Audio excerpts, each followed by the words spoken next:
Ezekiel chapter 37. The hand of the Lord was upon me, and carried me out in the spirit of the Lord, and set me down in the midst of the valley which was full of bones, and caused me to pass by them round about, and behold, there were very many in the open valley, and lo, they were very dry. And he said unto me, Son of man, can these bones live? And I answered, O Lord God, thou knowest. Again he said unto me, Prophesy upon these bones, and say unto them, O ye dry bones, hear the word of the Lord. Thus saith the Lord God unto these bones, Behold, I will cause breath to enter into you, and you shall live. And I will lay sinews upon you, and will bring up flesh upon you, and cover you with skin, and put breath in you, and you shall live. And ye shall know that I am the Lord. So I prophesied as I was commanded, and as I prophesied, there was a noise, and behold, a shaking, and the bones came together, bone to his bone. And when I beheld, lo, the sinews and the flesh came up upon them, and the skin covered them above, but there was no breath in them. Then he said unto me, Prophesy unto the wind, prophesy, Son of man, and say to the wind, Thus saith the Lord God, Come from the four winds, O breath, and breathe upon these slain, that they may live.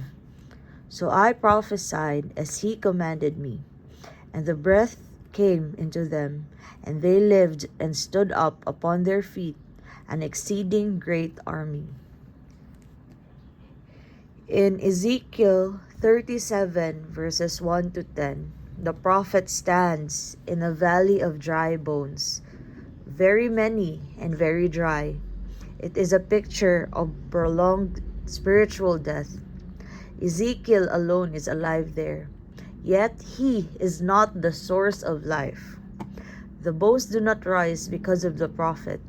They respond to the word of God and live by the Spirit of God. God asks, Son of man, can these bones live? Human knowledge says no, but wisdom says, O Lord God, thou knowest.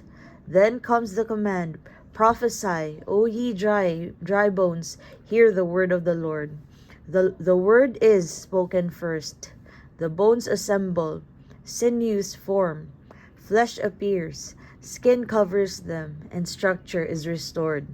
But there was no breath in them.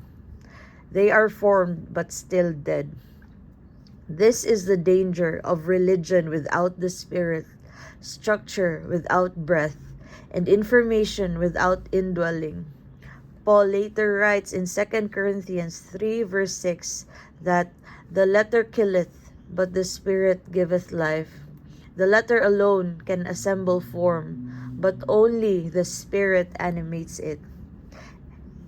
And it did not matter that Ezekiel was the one speaking, because the vessel was not the source. What mattered was what was being received. The power was in the word of the Lord. The question is not who speaks, but what are we consuming? Are we receiving the true bread of life, or just spiritual counterfeits that leaves us structured and yet lifeless? In the Gospel of John, Jesus declares, I am the way, the truth, and the life. He is the Word made flesh. If the Word in Ezekiel brought form to scattered bones, then Christ brings true spiritual form to humanity. Unless we know Him, we cannot take proper shape. Without the Word made flesh, we remain either fragmented or deformed by substitutes. Through the Son we see the Father. He hath seen me, hath seen the Father. John 14 verse 9. And in 1 John 4 verses 9 to 10, we learn that God's love was manifested in sending His Son. When we truly know who Jesus is, we begin to believe that God is not distant, but He is our Father. And when that revelation settles in the heart, we learn to ask, not as strangers bargaining, but as children trusting. Jesus says, "Abide in me. If you abide in me, and my words abide in you, ye shall ask what you will."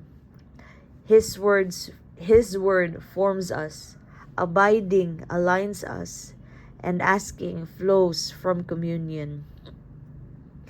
How much more shall your heavenly Father give the Holy Spirit to them that ask Him? This is from Luke 11 verse 13. The Father is not reluctant. He is willing. He is more than willing. The breath is given only to those who ask. In Ezekiel's vision, after the bodies were formed, God commanded, "Prophesy unto the wind, breathe upon this slain that they may live." The Ruach entered, and they stood, an exceeding great army. Structure without spirit is still death. Breath transformed corpses into a living force. When the Holy Spirit is received, eternal life begins. Jesus defines it in John 17 verse 3, that they may know thee, the only true God, and Jesus Christ, whom thou hast sent. Eternal life is not mere duration. It is relational knowledge, knowing the Father through the Son and by the Spirit. The Spirit will guide you into all truth, and He shall glorify me. John 16 verses 13 to 14. He reveals who God truly is, not as the world imagines Him, but as He is. And what is the evidence that this breath has already entered? The evidence is love. Jesus says in Matthew 22 verses 37 to 39, "Thou shalt love the Lord thy God with all thy heart, and thou shalt love thy neighbor as thyself." Then He deepens it. "Love one another as I have loved you." John 13 verse 34. This love is not manufactured emotion. It is Spirit-produced life. God promised in Ezekiel 36 verses 26 to 27, "I will take away the stony heart, and I will give you a heart of flesh, and I will put my Spirit within you, and cause you to walk in my statutes." Notice the emphasis, I will give, I will take, I will put, I will cause. Even the willing comes from Him. Philippians 2 verse 13. Romans 5 verse 5 says, "The love of God is shed abroad in our hearts by the Holy Ghost." Galatians 5 verse 22 names love as the first fruit of the Spirit. Counterfeit religion can produce pressure, but the Spirit produces love.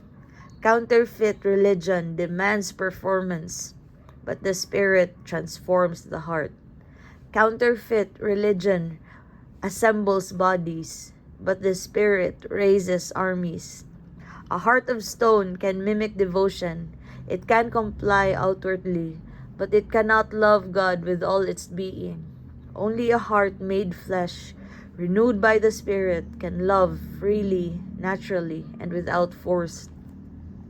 The evidence of life is not how structured you look, not how much you know, not how loudly you speak. The evidence of life is love. Spirit-breathed, Christ-shaped, and Father-directed love. In the valley, the bodies did not strain to rise. When the breath entered, they stood. So the question is not whether you are assembled. It is, has the Word made flesh formed you? Have you asked and received the breath? is love flowing, not forced, not fabricated, but alive. Because when the Spirit enters, you do not merely improve, you rise. And what was once a valley of dry bones becomes a living testimony that the Father still gives the Holy Spirit to those who ask. Amen.